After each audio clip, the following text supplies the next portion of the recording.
श्री स्वामी समर्थ। तुम्हा सर्वांचं माझ्या चॅनलमध्ये मनापासून स्वागत आहे। तर बघा, उद्या आहे रक्षाबंधन।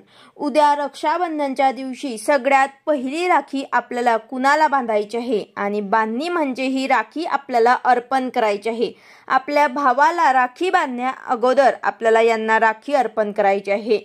यामुळे आपल्या आयुष्यामध्ये सगळे दुःख संकट दूर होतील, त्याचबरोबर आपल्याला एक संरक्षण प्राप्त होईल। म्हणून उद्या तुम्हाला रक्षाबंधनच्या दिवशी पहिली राखी आपल्या स्वामींना बांधायची आहे। स्वामींना राखी बांधण्याची योग्य पद्धत कोणती याबद्दलची संपूर्ण माहिती मी तुम्हाला आजच्या व्हिडिओमध्ये सांगणार आहे। व्हिडिओ पूर्ण बघा जेणेकरून तुम्हाला संपूर्ण माहिती मिळेल। जर तुम्ही चॅनलवर नवीन असाल तर चॅनलला सबस्क्राइब करायला मात्र विसरू नका आणि व्हिडिओला लाईक करायला मात्र विसरू नका।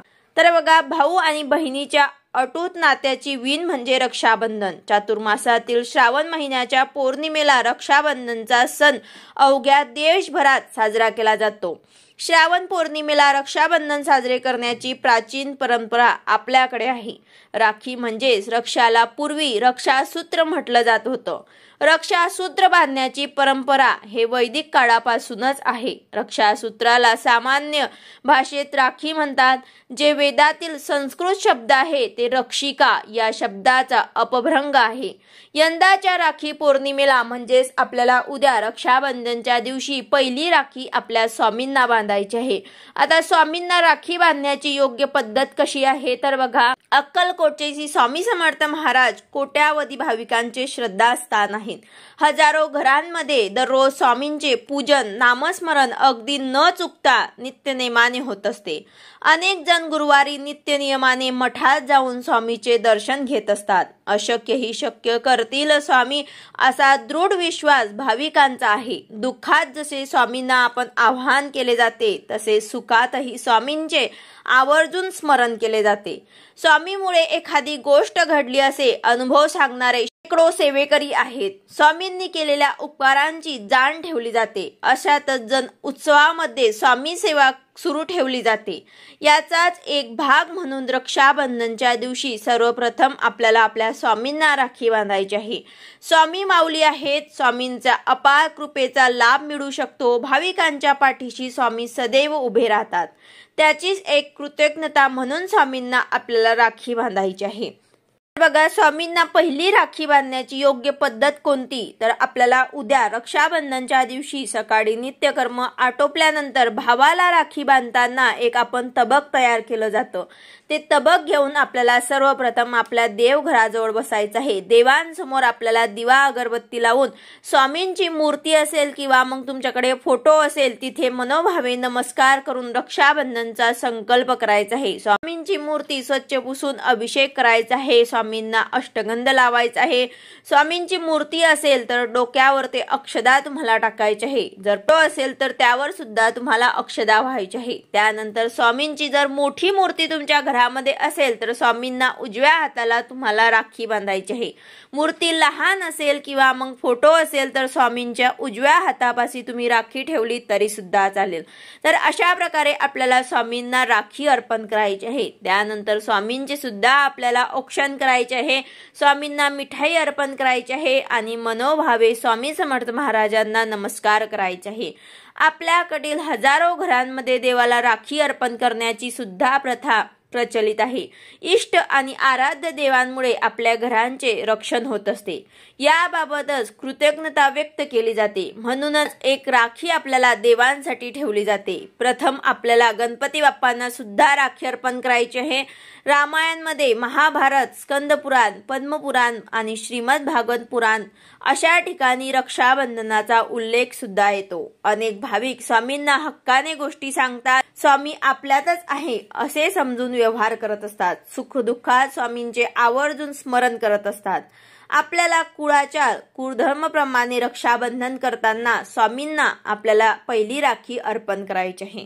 त्याचबरोबर आता बघा, उद्या तुम्हाला रक्षाबंधन साजरं करता येत नसेल, तुम्ही परगावी असाल तर हरकत नाही, तुम्ही उद्या स्वामींना एक राखी अर्पण करून द्या, त्यानंतर तुम्ही तुमच्या भावाला कधीही राखी बांधू शकतात।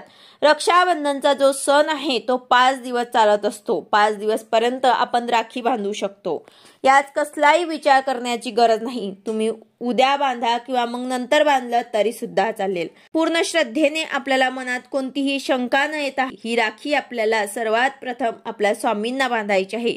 आयुष्यात खूप काही गोष्टी, ज्या काही अडचणी असतील ते नक्कीच दूर होतील।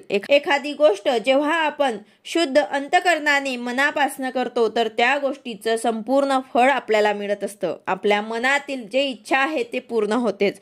म्हणून हे काम आपल्याला सुरू करण्याआधी मनामध्ये जर काही शंका आली किंवा नेगेटिव्ह विचारांनी जर काही काम केलं तर त्यामुळे आपल्याला यश मिळत नाही।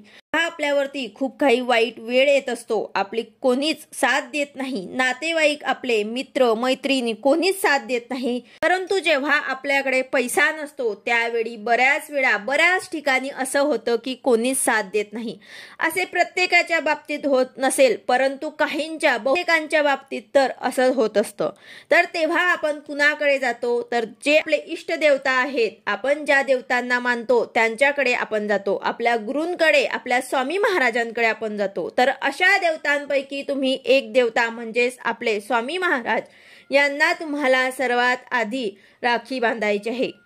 ज्या वेळेस आपण संकटात असतो त्यावेळेस आपल्याला वाक्य आठवतो की भिवू नकोस, मी तुझ्या पाठीशी आहे। किंवा आपण कुठल्या तरी टेन्शन मध्ये आहे, तर आपण बाहेर कुठे चालतोय तर तिथे आपल्याला कुठल्या तरी गाडीवर सुद्धा मागे लिहिलेलं दिसतं, भिवू नकोस, मी तुझ्या पाठीशी आहे।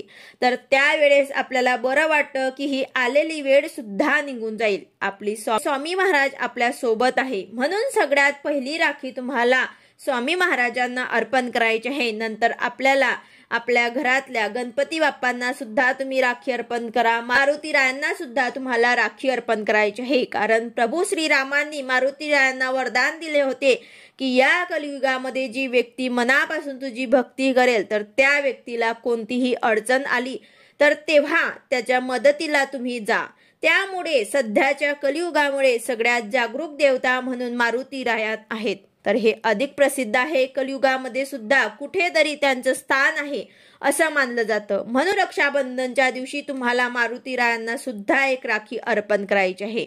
एक रक्षासूत्र असतं, बहिणीने आपल्या भावाला राखी बांधली म्हणजेच भाऊ जो आहे तो तिचं नेहमी रक्षण करेल, असं त्यामागचं अर्थ असतो। आपल्याला उद्या आपल्या जवळपास जर मारुती रायांचं मंदिर असेल, देऊळ असेल तर तिथे जाऊन सुद्धा आपल्याला मारुती रायांना मंदिरामध्ये जाऊन आपल्याला एक राखी जी आहे ते तिथे अर्पण करायची आहे। त्यामुळे काय होईल की प्रत्येक सुखदुःखामध्ये मारुती राया नेहमी आपल्या पाठीमागे उभे राहतील। त्या प्रकारे तुम्हाला आपल्या घरामध्ये स्वामी समर्थ महाराजांना पहिली राखी अर्पण करायची आहे, नंतर आपल्या गणपती बाप्पांना सुद्धा राखी अर्पण करायची आहे, त्याचसोबत मारुती रायांना सुद्धा तुम्हाला एक राखी अर्पण करायची आहे। यानंतर आपण आपल्या भावाला राखी बांधू शकतात। तर अशा प्रकारे आपल्याला उद्या न चुकता सगळ्यात आधी यांना आपल्याला राखी अर्पण करायची आहे, त्यानंतर आपल्याला आपल्या भावाला राखी बांधायची आहे। व्हिडिओ आवडला असेल तर लाईक करा, शेअर करा, सबस्क्राईब करा। भेटूया अशाच नवीन व्हिडिओ सोबत। श्री स्वामी समर्थ।